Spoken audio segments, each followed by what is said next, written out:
Así como les decía, varios motivos culturales para perdonar. El primero, que lo vimos, que es, si no perdonamos, nuestras ofrendas, nuestras oraciones no son aceptas delante de Dios. El segundo motivo escritural es perdonar porque Dios nos perdonó. Dice el Salmo 32:5, dice así: mi pecado te declaré y no encubrí mi iniquidad.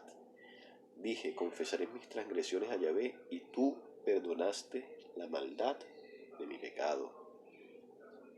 Tú perdonaste la maldad de mi pecado. Dios nos perdona nuestros pecados. Malaquías 3:17 dice: y serán para mí especial tesoro, ha dicho Yahvé de los ejércitos, en el día en que yo actúe, y los perdonaré como el hombre que perdona a su hijo que le sirve.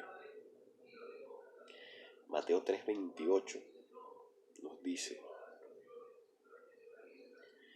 de cierto os digo que todos los pecados serán perdonados a los hijos de los hombres.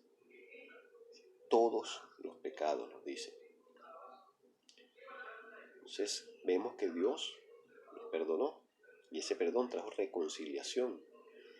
Miren lo que dice 2 Corintios 5:17, dice: de modo que si alguno está en Cristo, nueva criatura es, las cosas viejas pasaron, he aquí, todas son hechas nuevas.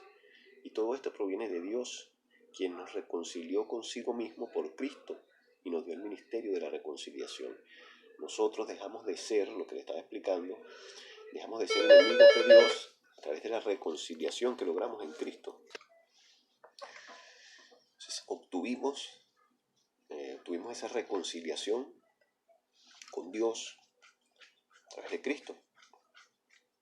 Dejamos de ser enemigos de Dios, nos reconciliamos con Dios a través del sacrificio de nuestro Señor Jesucristo. Entonces, dice la palabra en Juan 3:16, el verso más citado de la Escritura, dice: de tal manera amó Dios al mundo, que ha dado su Hijo unigénito, para que todo aquel que en él cree no se pierda, mas tenga vida eterna. ¿Cómo es esto? Dios ofreció su Hijo para perdón de nuestros pecados, nos sacrificó en esa cruz para perdón de nuestros pecados. O sea, ¿qué le costó? ¿Qué necesitó Dios para perdonarnos a nosotros? ¿Qué tuvo que sacrificar Dios? ¿Qué tenemos, qué necesitamos sacrificar nosotros para perdonar a alguien que nos ofende? Necesitamos sacrificar nuestro orgullo, necesitamos sacrificar nuestra rabia, nuestro temor. Esos son los sacrificios que podríamos necesitar nosotros para perdonar a alguien. Necesitamos sacrificar nuestro ego. Son motivos egoístas siempre, ¿no? Los que nos impiden perdonar. Tendremos que sacrificar eso, el egoísmo. ¿Qué tuvo que sacrificar Dios para perdonarnos a nosotros? A su propio Hijo. Si Él tuvo que sacrificar a su propio Hijo para perdonar, ¿qué nos cuesta a nosotros? Sacrificar nuestro egoísmo, nuestro ego, nuestros motivos personales para perdonar. No hay comparación. Dios nunca te va a exigir nada que Él no haya hecho mucho mayor.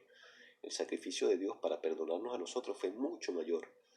Para poder reconciliarnos, Él tuvo que sacrificar a su propio Hijo. ¿Qué tuvo que hacer Jacob para reconciliarse con su hermano? Humillarse delante de él, pedirle perdón y darle unas dádivas, darle camello que le sobraba, o sea, tenía muchísimo, no le costó nada. 20 camellos no era nada para él. 20 ovejas, 200 ovejas, eso no era nada para él. Sin embargo, con eso obtuvo el perdón de su hermano.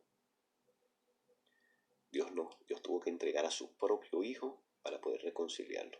Jacob obtuvo de Esaú el perdón y la reconciliación haciendo ese sacrificio. Primero, humillándose, y segundo, dándole esas dádivas materiales. Nosotros, delante de Dios, para poder ser perdonados y reconciliados con Él tuvo que entregar a su propio Hijo. Ese sí es un verdadero sacrificio. Si a nosotros nos dijeran que para poder perdonar tenemos que sacrificar un hijo, oye, yo creo que ninguno de nosotros perdonaríamos. Ese sacrificio solo lo hizo Dios, pero Dios no nos exige tanto. Para perdonar solo nos exige sacrificar nuestro ego, nuestro orgullo, nuestra rabia. Eso es lo único que tenemos que sacrificar nosotros. Entonces, otra pregunta que uno le cabe hacerse, ¿no? ¿Qué puede ser tan grave? Porque a veces decimos, sí, pero es que lo que me hizo esta persona es imperdonable. Imperdonable. Pero ¿qué puede ser tan grave lo que te hayan hecho que no puedas perdonarlo? Miren lo que voy a repetir el verso que yo les leí, ¿no? Mateo 3:28. De cierto le digo que todos los pecados serán perdonados a los hijos de los hombres. Miren lo que dice Dios. ¿Qué pecado nos va a perdonar Dios?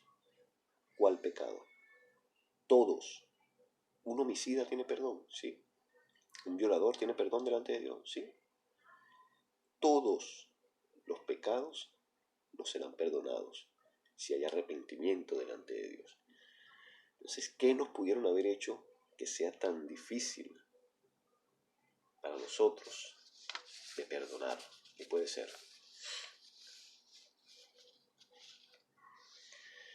Bueno, tenemos el ejemplo de Cristo. ¿Qué tanto perdonó Cristo? Cristo en esa cruz, sacrificado, humillado, a punto de morir, dijo: Padre, perdónalos, que no saben lo que hacen. Estaban quitando su vida y perdonó. Esteban, el primer mártir cristiano, cuando le estaban apedreando, dijo: Padre, no le tomes en cuenta este pecado. Eso lo vimos cuando estudiamos Hechos, ¿verdad? Cuando apedrearon a Esteban, miró a los cielos y dijo: Padre, no le tomes en cuenta este pecado, y entregó su alma, dice la palabra. Imagínense. ¿Qué tanto perdonó Esteban? ¿Qué tanto perdonó Dios? Entregó a su Hijo para que nosotros pudiésemos ser perdonados. Entonces, ¿qué falla o qué falta pueden haber cometido contra nosotros que no podamos perdonar? Ninguna. Hay un caso de un evangelista muy famoso, se llamó, que en paz descanse, se llama el señor Gille Ávila. El señor Gille Ávila, evangelista muy reconocido por muchos años, y él tenía tres hijas. Una de sus hijas vivía en Miami, y en Puerto Rico. Y a una de sus hijas, el esposo la asesinó. De un escopetazo la mató en Miami. Y él fue para allá. Estuvo en el velorio de su hija, recogió el cuerpo de su hija, lo llevó a Puerto Rico, la enterraron. Y después Dios lo mandó. Él le pedía a Dios, sentía ese odio en su corazón. Y le clamaba a Dios por eso, que quitara eso de su corazón. Y Dios le mandó a ir a Estados Unidos nuevamente, a Miami, a hablar con el asesino de su hija, a perdonarlo y a evangelizarlo. Y eso hizo ese señor.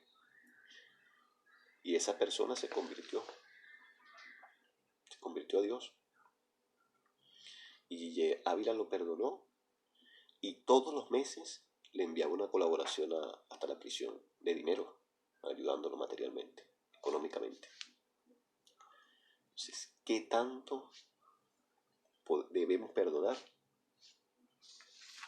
Todo lo que nos hagan debemos perdonar. Porque si Dios perdonó, nosotros también debemos perdonar. Si Dios nos perdona a nosotros también debemos perdonar. Dice Colosenses 3:13, dice: soportándoos unos a otros y perdonándoos unos a otros. Si alguno tuviera queja contra otro, mira lo que dice: si alguno tuviera queja contra otro, presten atención a esto. ¿Qué debemos hacer si alguno tiene queja con otro? Si alguno nos ha ofendido, si alguno ha hecho algo en contra de nosotros, ¿qué debemos hacer? Esta es la respuesta de la Escritura. De la manera que Cristo los perdonó, así también hacedlo vosotros. Escuchen la respuesta. ¿Qué tenemos que hacer cuando alguien nos ofende de alguna manera? De la que sea, de la más terrible que se puedan imaginar. ¿Qué debemos hacer? De la manera que Cristo los perdonó, así también hacedlo vosotros. Y sigue. Nosotros estamos llamados a perdonar y a amar incluso a nuestros enemigos. Perdón lleva reconciliación. Y nosotros tenemos que ir más allá, tenemos que amar a nuestros enemigos. Dice, amar pues a vuestros enemigos y haced bien y prestad no esperando de ello nada. Y será vuestro galardón grande y seréis hijos del Altísimo, porque Él, el Altísimo Dios, es benigno para con los ingratos y malos. ¿Por qué debemos nosotros amar a nuestros enemigos? Porque Dios también ama a los que son ingratos y a los que son malos. O sea, Dios ama a los asesinos, Dios ama a los violadores, Dios ama a cualquier pecador que tú puedas ver por allí que se arrepienta y que acepte a Jesucristo como su Salvador. Ojo, que se arrepienta y que acepte a Jesucristo como su Salvador. Lo perdona y lo ama. Entonces, ¿quiénes son los ingratos y malos? Estos que yo llamé, que yo nombré, ¿verdad? Asesinos, toda esta clase de personas. A eso se refiere. No solamente a esos. A nosotros, todos. Todos somos ingratos y todos somos malos.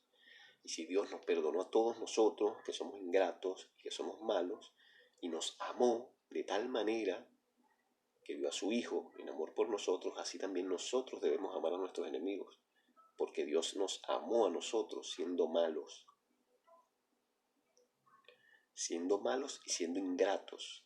Entonces nosotros también debemos perdonar a los enemigos que son ingratos y son malos con nosotros y amarlos como Dios nos amó a nosotros. Efesios 4:32 dice, Efesios 4:32, antes sed benignos unos con otros, misericordiosos, perdonándose unos a otros, como Dios también los perdonó a ustedes en Cristo. Eso ya lo hablamos, ¿verdad? Así como Dios nos perdonó a nosotros a través de Cristo, así debemos nosotros perdonar a los demás. Antes de este versículo, entre el 4:32 hasta el 4:31, que nos da la respuesta de cómo perdonar. O sea, ¿qué tenemos que hacer nosotros para perdonar? ¿Por qué nos cuesta perdonar?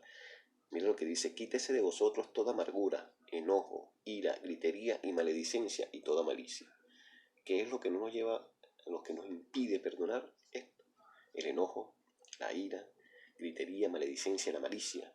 Y eso hay que quitarlo de nosotros. Y dice que no contristéis al Espíritu Santo con estas cosas. O sea, es el Espíritu Santo que mora en nosotros el que va a quitarnos esto. Por eso es que tenemos que pedir a Dios la llenura de su Espíritu Santo para que se nos quite todo este fruto carnal, este fruto malo de nuestras vidas. Dice que este es fruto de la carne, enojo, ira, gritería, maledicencia, mas el fruto del Espíritu es amor, gozo, paz, paciencia, benignidad, bondad, fe, mansedumbre, templanza. Comenzando por el amor. Donde anda amor hay perdón. Entonces eso tenemos que pedir, fruto del Espíritu a Dios para que podamos perdonar.